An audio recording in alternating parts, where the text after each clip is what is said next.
What is going on, guys? We're talking Here's Not Here, The Walking Dead.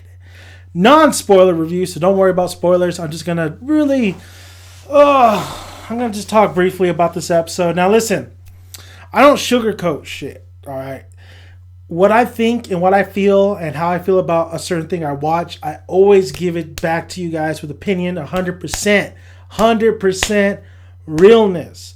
And for real, this episode tonight, as much as I love Morgan, I felt like this episode was lackluster. I felt like it was really a snooze fest. I really did not feel too much into this episode. There was some good things about it, but overall, like, it felt like a huge waste of time. I don't really need to know how Morgan became a kung fu master. I don't need to know the process and how he is today. Or at least, if you're going to tell me that story, make it a little bit more interesting than really, which there was interesting parts. However, it just didn't work for me. Especially the editing that really threw me out of the game, so to speak. So, the gist of this episode was, we get to see, this is Morgan, we get to see him way back when he was in his clear state, where he's clearing everything, of course. Remember when him and Rick met for the second time? We also, he's just really, it's him at his madness. It's basically him as Rick, when Rick was going crazy in the prison.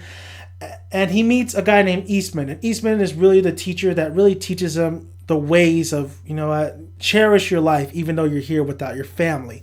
So that's really the gist of the episode, is to learn Morgan's process from where he was to now where he is today.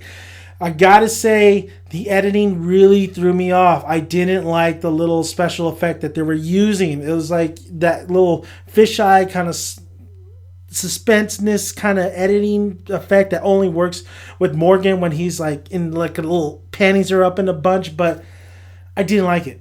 I felt it was just off. It threw me off most of the time. So the editing that they're choosing for some of these episodes, I get they're trying to push it or trying to make it a little bit more unique, but I feel like it's not working. It's not working for me. I don't like it. That's me. Now, this episode was about an hour and a half, I believe. Too long of an episode. Could have been fine with just an hour. I felt like they were dragging things, that they were just trying to really fill in things, trying to move the story along. And there is some great aspects in here. Like the man we meet, Eastman. I really liked his story. I really liked what his overall, where his background is, where he is in his mind state, how he meets Morgan. The conversation between him and Morgan is barely really there, honestly.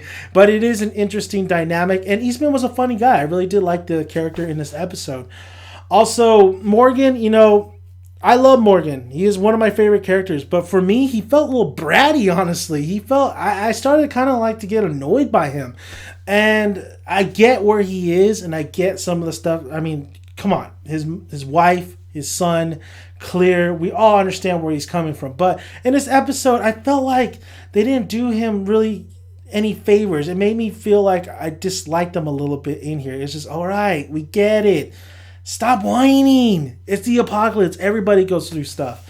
So that's their aspect. But I will say, this season, the makeup job for the zombies, the walkers, is top notch. It really looks good. A lot of these walkers look great. That's the best. I think it's the best I've seen so far. So they're really stepping up their game in the makeup department.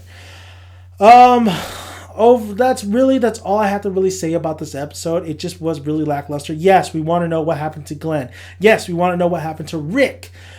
I knew they weren't going to really tell us. I mean, there was maybe a possibility that it'd be a little between Morgan's story and present time, and I think that would have worked a lot better for this episode, honestly. But it was all about Morgan, and I do love Morgan, but I'm starting to feel like I don't really necessarily need to know this part of his story, at least not yet.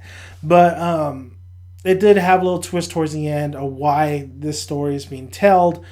But overall, it just was lackluster for me. It didn't do me any good, honestly. But I did win my fantasy football league, and the Raiders won, so everything's good. Thank you guys for listening. If you haven't already, please subscribe. Would really appreciate it. And comment below. Love to hear all you guys' thoughts. And like the video, well, if you like it. Till next time, guys. Until we talk more, The Walking Dead. You're still my boy, Morgan. I just want you to know. But I questioned some of your stuff. And check out my spoiler review more in depth and more reason why I did not necessarily like this episode and why I felt Morgan was a little bit bratty. Thank you guys. Hang on.